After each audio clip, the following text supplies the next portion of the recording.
Hey everyone, it's Nick from Nick's Crossing. Welcome to the car. Just taking a quick lunch break. And today's Monday, March 28th, 2022. It is a beautiful morning. It's a little cold, a little dark, but I'll take it. But anyways, I wanted to do this video to give you guys some updates on what's been going on in my life with the railroad stuff and also with the layout. So just real quick, I'm aware I haven't been posting a lot of videos of late. I've been doing lots of short videos. I've been hanging out at some railroads, just kind of relaxing, taking some time off from doing stuff.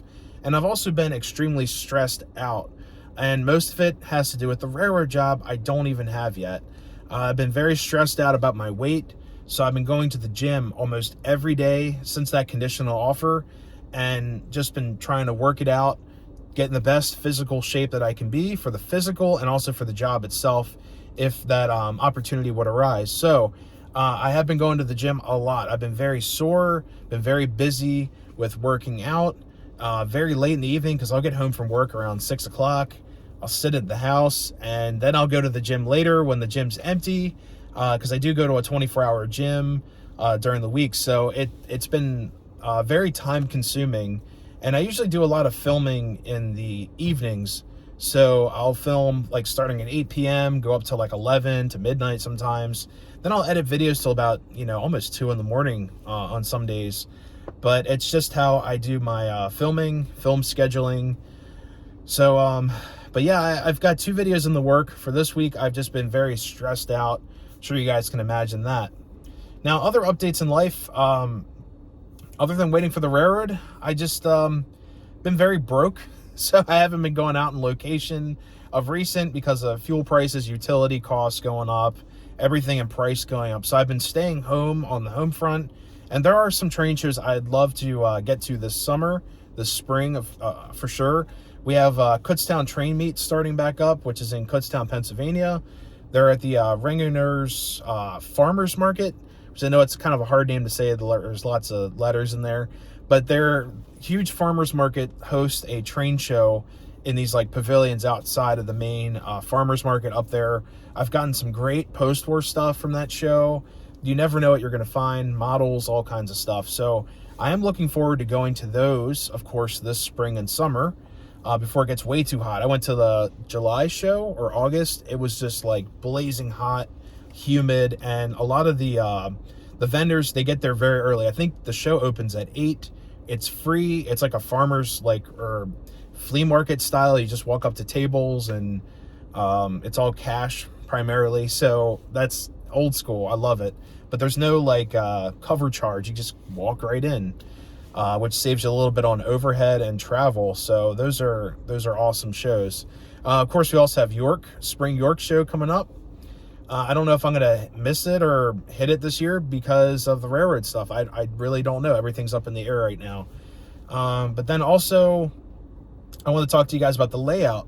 So the layout was built back in October of 2021. So it's not that old. I remember doing my first video with a couple of my scale pieces on that because I put those longer 054 turns in. And I had switches everywhere. I had one of my buddies, Matt PG, come over and help me build that layout track-wise. And it's been a lot of fun, but there are issues. Like every layout has its quirks and issues. So the main issue right now is that I have a crawl space being blocked by the layout on the left side. So the L portion, it's like a backwards L. So it's like this. So on this side here, there's a crawl space to get into, and it's completely blocked right now by the layout. And because of, I have a moisture problem up there because I have a bathroom. It's like my only bathroom in the house with a shower is right above it. And there's like a moisture problem. So there's like some mold, like nothing too crazy, but I want to remediate that as soon as possible to take care of my antique home. So the layout needs to be moved or replaced, and I'm honestly thinking at this point replacing it with something a little bit more manageable for the space. So the space is it's 7 feet, comes out 7 feet to the little closet that you guys see in a lot of my videos. That's to my right. That closet cannot be moved. It's part of the house, but the the room is about 12 feet wide, which is great. And then at the widest point where that L is, the backwards part of the L here, can go out to about 9 feet to create like a panhandle, like a Florida panhandle shape. So what I'm thinking about doing is totally redoing the layout and making it more accessible to those doors on each side of the layout, those crawl spaces.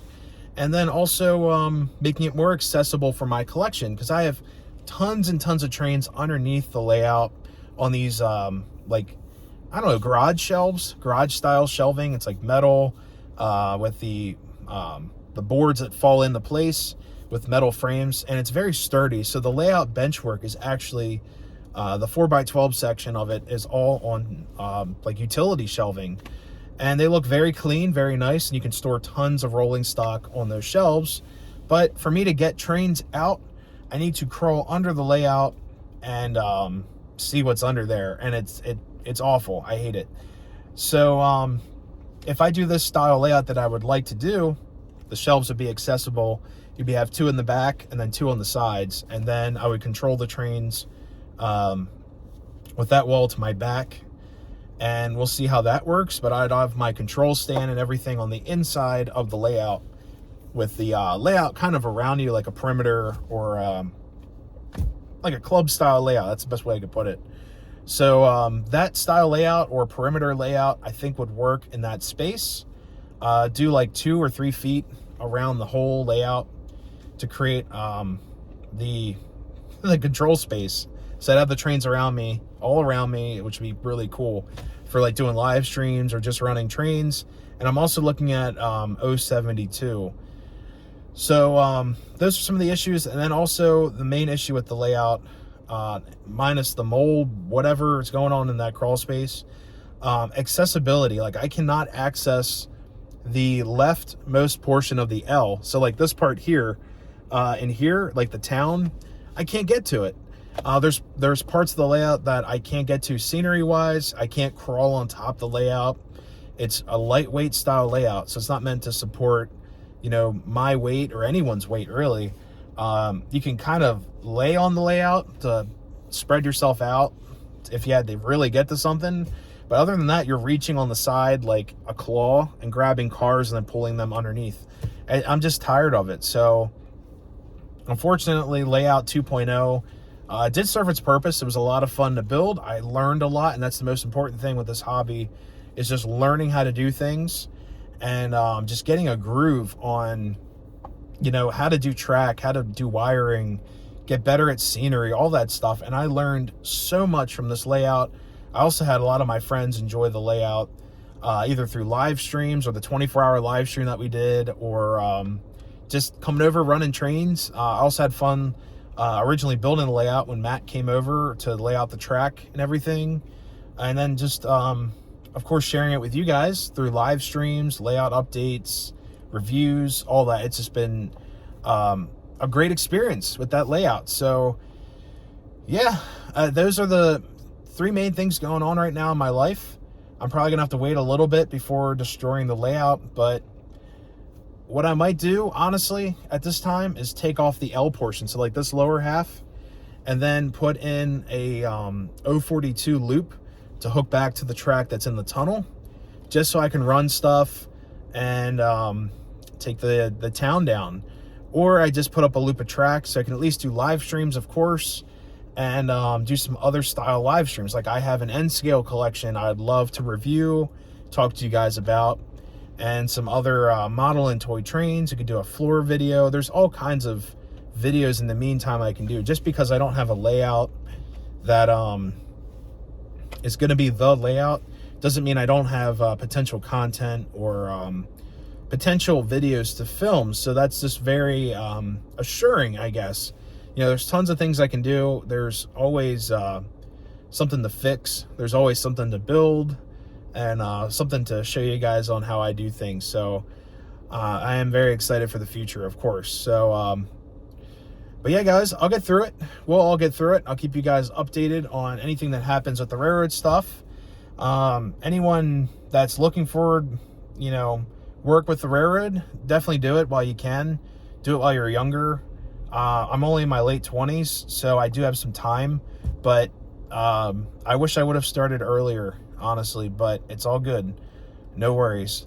But yeah, hopefully you guys enjoyed this rant. Happy Monday. I'll see you guys later for the live stream. And if you missed the live stream, remember there's always replays of the live streams on the YouTube page. So until next time, everyone, happy railroading. We'll see you next time.